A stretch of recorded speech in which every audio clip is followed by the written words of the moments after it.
Hello শিক্ষার্থীরা, তোমরা যারা গত ক্লাসটি দেখোনি অবশ্যই দেখবে, কারণ গত ক্লাসটিতে খুবই গুরুত্বপূর্ণ একটি অঙ্ক নিয়ে আলোচনা করা হয়েছিল। তো আমাদের আজকের ক্লাসে তোমাদের সকলকে স্বাগতম জানিয়ে শুরু করছি আজকের ক্লাস। তো আমাদের আজকের প্রমিতি অধ্যায় অনুশীলনী 16.1-এর চতুর্থ ক্লাসে তোমাদের সকলকে স্বাগতম জানিয়ে শুরু করছি।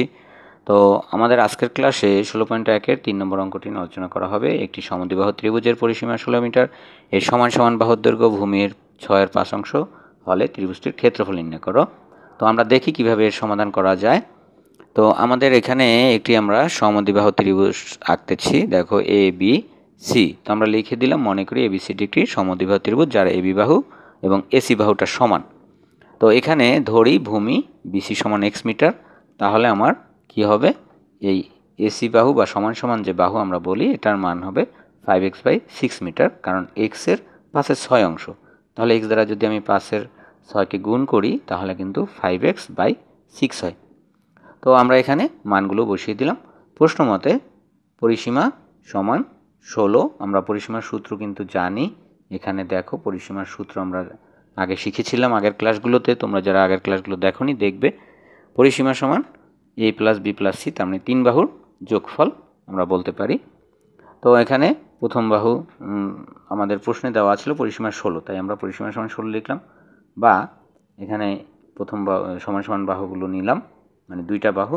এরপর তৃতীয় বাহু হচ্ছে এক্স, আমরা তৃতীয় বাহু নিলাম, তাহলে আমরা 3 বাহুর যোগফল পেয়ে গেলাম, যার মানে হচ্ছে পরিসীমা সমান 16 দিলাম। এখন আমরা কি করব, এখানে ভগ্নাংশের লসাগু করব। যারা ভগ্নাংশের লসাগু পারোনি বা পারো না, তোমরা অবশ্যই আমার ভগ্নাংশের যোগবিয়োগ বা লসাগুর অঙ্কটি দেখবে, ক্লাসটি দেখবে, তাহলে ভালো বুঝতে পারবে। তো আমরা এখানে লসাগু করলাম ভগ্নাংশের বা যোগবিয়োগ যাই বলো। তো এখানে করার পরে দেখো 5x + 5x + 6x ভাগ 6 সমান 16। তো আমরা এটার যোগফল হবে কত, 16x ভাগ 16। এখন যদি আমরা এটা কোণাকোণি গুণ করি তাহলে 6 দ্বারা 16কে গুণ এবং 16x সমান বসবে 16 × 6। তারপরে গুণফল হবে, অবশ্যই তোমরা জানো। তো আমি গুণফল লিখলাম না, এখানে এক্সট্রা বাম পাশে রাখলাম এবং 16টা ডান পাশে ভাগ আকারে পাঠিয়ে দিলাম। তো আমরা 16 কেটে দিলাম, থাকলো এক্সের মান 6, তার মানে হচ্ছে এই ভূমির মান আমরা পেলাম 6। তাহলে অবশ্যই সমান সমান বাহুর মান খুব সহজেই আমরা বের করতে পারবো। এখানে আমি দেখো 6 কিন্তু বসিয়ে দিলাম, ভূমির মান তোমরা দেখতে পাচ্ছ, ভূমির মানটা 6 বসে গেল। তো এখন আমরা সমান সমান বাহুর মান লিখি, সমান এবি সমান এসি সমান 5x/6 মিটার। এখানে এক্সের জায়গায় 6 বসিয়ে দিলাম, তাহলে 6-এ নিচে 6-এ কাটা গেল, তাহলে থাকলো 5 মিটার, তার মানে সমান সমান বাহুর মান হচ্ছে 5 মিটার।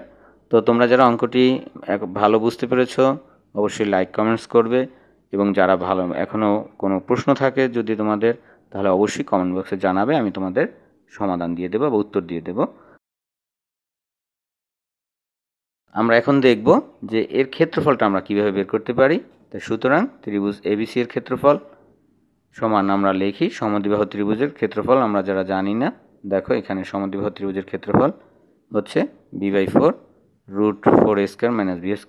তো আমরা এই সূত্রটির দ্বারা এই অঙ্কটি সমাধান করব। তো আমরা এখন মানগুলো বসিয়ে দিই। বিসির মান 6 ভাগ 4 √4 × এবির মান হচ্ছে 5 মাইনাস বিসির মান হচ্ছে 6। তাহলে আমরা এখন ক্যালকুলেশন করি, 6/4 √4 × 5 × 25 - 6 × 6 = 36।